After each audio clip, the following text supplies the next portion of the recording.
سلام، من مهدی پیغام هستم و خوش اومدیم به این ویدیو.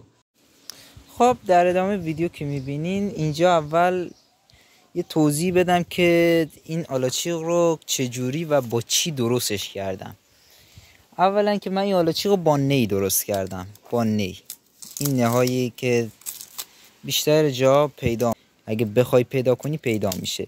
و حالا خیلی از وسایل دیگه هم هست که میتونی استفاده کنیم، فقط نی نیست که بخوای استفاده کنیم. بیشتر به مهارت خودت برمیگرده، به اون تجربه‌ای که داره، اون فنی بودنت اینا برمیگرده که چجوری بخوای بسازی. و اینکه من این نیا رو بگم چیکار کردم. اول از این که خیلی نیا بردم، اینا نیام اینجاست، 3-4 تا دسته نی آوردم و این نی آوردن من به مدت به مدت یه هفته طول کشید تا بخوام 20 تا دسته 30 تایی نی بیارم. یعنی یه دسته ای که مثلا 20 تا از این نیا توشه، 20 تا از این نیا توشه. و اینکه اولی کاری که کردم گرفتن کندن این دوره. این دور اگه میبینی اینجا چاله هست، این دور رو گرفتم قشنگ کندمش. این دور رو گرفتم کندمش به خاطر اینکه نها رو توش فرو میبرم سفت‌تر و محکم‌تر بشه. چون موقعی که نها رو خواستم فرو ببرم، همچین نی هم بغل این نیا ببندم که روش خاک بریزم محکم بشه و دیگه این نیا بلند نشه دیگه. مثلا بادی، طوفانی، چیزی که میاد این رو بلند نکنه به این راحتی ها بخواد ببره. و اینکه این نیا رو چجوری شکل دادم. ببین این نی که الان اینجوری خوش شده، اینجوری مثلا رنگش اینجوری شده، مثلا این الان این خوبه، اینو میشه هنوز شکل داد. خب مثلا جور اینو نمیشه دیگه شکل داد، این دیگه شکل خودشو به همین شکل گرفته. مثلا دیگه این خوش شده. وقتی که اینجوری بشه نی به حالت سفترین حالت ممکن برمیگرده. خب مثلا زمانی که اینجوری هستی، مثلا اینجوری یه خورده سبز توی دوربین، امیدوارم که پیدا باشه، یه خورده مثلا اینجا مثل اینجاش که سبز باشه، شکل دادن این نی به این صورت و به این شکل خیلی راحته. مثلا اینجوری بخوای گردش کنی، اینجوری بخوای گردش کنی خیلی راحته. اینا رو گرفتم همین. خب 8 تا نی این ور فرو کردم، 8 تا نی اون ور، 8 تا نی مثلا اون ور، یا 10 تا نی اون ور. مثلا اینا رو گرفتم از بالا آوردم به هم رسوندم، به این شکل با سیم به هم بستم که اگه پیدا باشه به این شکل با سیم بستم. و اینکه اینا رو همینجوری الکی بزنی و ببندی هیچ استقامتی نداره. اول باید یه اسکلتی چیزی واسش درست کنی که این نیا رو توش بذاری.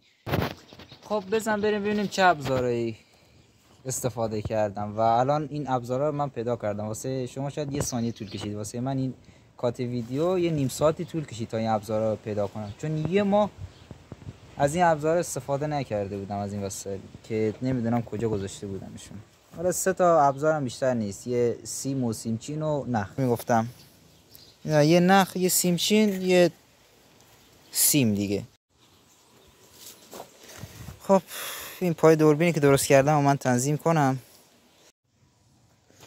خب بریم سراغ بستن این نهایی که گفتم دیگه. کاری که میکنیم یه تیکه نخ میچینیم، یه تیکه نخ بزرگ اینجوری.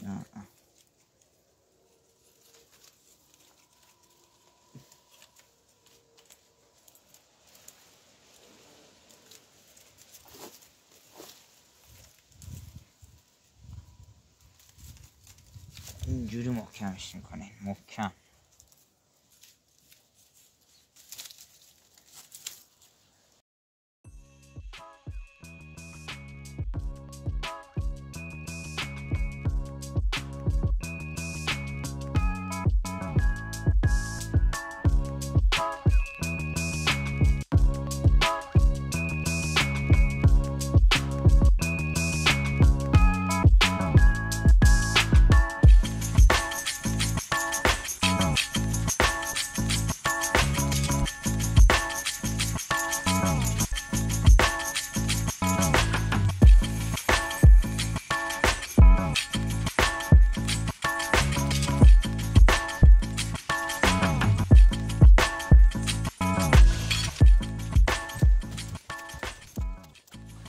خب تا اینجا بستمش. حالا با یه دسته اینجوری بندازی دورش و بکشی آسان تره. مثلا بهتون نشون بدم. حالا با یه دستم که شده مثلا اینجوری که بکشید اینجوری که بکشی مثلا نخو اینجوری بگیری بکشی سراغ بستن این بقیه شون دیگه.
به روز 4 همون ویدیو خوش اومدین. امروز 4 روز شد. خب اون روزی که من گفتم این نخا رو میبندم 1 روز طول کشید کاملا. 1 روز کامل طول کشید و اینکه بستم نخا رو بستم و امروز مونده که این درز مرزاشونو پر کنم. این درز مرزا رو پر کنم که و برم سراغ اصل کار. اون بشه بره پی کارش دیگه، چون همینجوریش هم خیلی طولانی شد و منم گوشیم محدودیت حافظه داره. خب مثلا الان ویدیو میگیرم یهو میبینم 6 گیگش پر شده و اینکه میخوام سریعا تمومش کنم حافظم پر نشه و اینکه هیچ دیگه بریم یه چند تا نی ببریم واسه این درزاش. خب یه ساعتی واسه من گذشت. خب اینجا یه خورده جمع و جورش کردم، یه خورده صاف و صوفش کردم و اینکه این نه‌ها رو از اینجا برداشتم. اینجا البته یه 2 دسته دیگه نه هست، برداشتم اینجا گذاشتم، سراشونو چیدم، اضافه هاشونو گذاشتم اینجا. خب بریم سراغ بریدن اینا.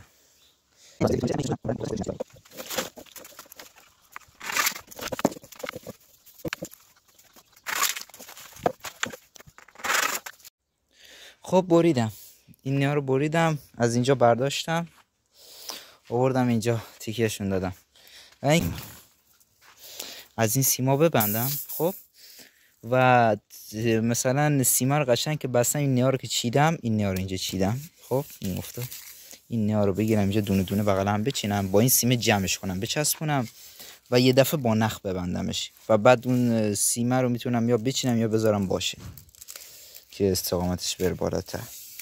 حالا ببینم چجوری.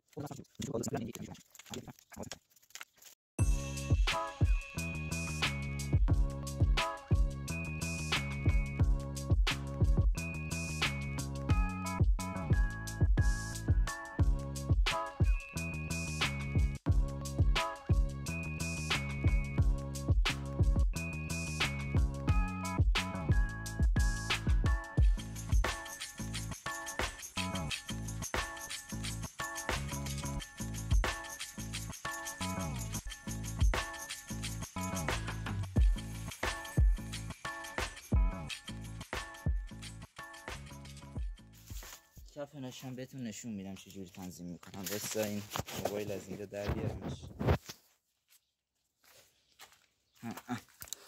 کفش این چیزی که گفتم کفش گذاشتم واسه چارچوبش فلانش. این نی که میاد پشت این قرار میگیره، این دیگه نه به اون ور نمیره. گرفتی؟ مثلا نه صفر نه رو میگیرم میکشم به این ور، اینجا میذارم وای میسته. نه رو میگیرم میکشم اینجا وای میسته. شد. نگاه این سیمه رو بستم که اینا رو چیز کنم، بعد راحت تر نخو ببندم. خب اینجا هم یه چند تا نی بزنم جایی که خالیه، مثل اینجا نخو ببندم. اینجا رو اینجوری کجی نی میزنم و اینجا رو که تکمیل کردم با یه کات برمیگردم دیگه. و دیگه روندشو دیدین چقدر آسون و خیلی آسون بود، اونقدر پیچیده نبود دیگه. خب اینم از پایان کار که با اون کاتی که برگشتم دادم اینجا رو همه رو گرفتم، چون ویدیو خیلی طولانی میشد. میخواستم اگه اینا رو همه رو بگیرم و اینکه ریزه کاریاشو بگیرم. این درزا رو پر کردم اون موقعی که گفتم اینجا درز هست و اینا رو قشنگ با نخ اینجوری بستم و اینا رو هم بستم همون جوری که تو ویدیو گرفته بودم بهتون نشون دادم. اون پایینیا رو بستم، اینا رو هم همین جوری به همین شکل بستمشون. اینکه یه سریا بسته نشده اون پایین، حالا اونا رو هم بعداً درستشون میکنم.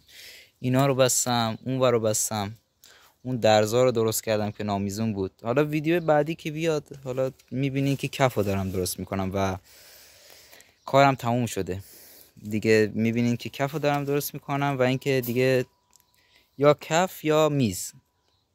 الان یادم افتاد، یا شاید میز رو درست کنم ویدیو بعدی، یا شاید کف رو درست کنم. هیچی دیگه، هیچی باقی نمیمونه. لایک، ساب، کامنت خوب، قلب، اینا بذاریم واسه من تا انرژی بگیرم تا ویدیو بهتر درست کنم. میدونی چیه، من تازه کارم دیگه. مطمئنا اون اعتماد به نفسی که یه یوتیوبری مثلا 5 سال میاد کار میکنه، یا مثلا یوتیوبری که مثلا 3 سال از من جلوتر مثلا شروع کرده یا 4 سال از من جلوتر شروع کرده، مطمئنا توی ویدیوهاش اعتماد به نفس و چهره بهتری داره، یا مثلا استایل بهتری داره نسبت به من که ویدیو رو ببینین واسه من کافیه. فعلا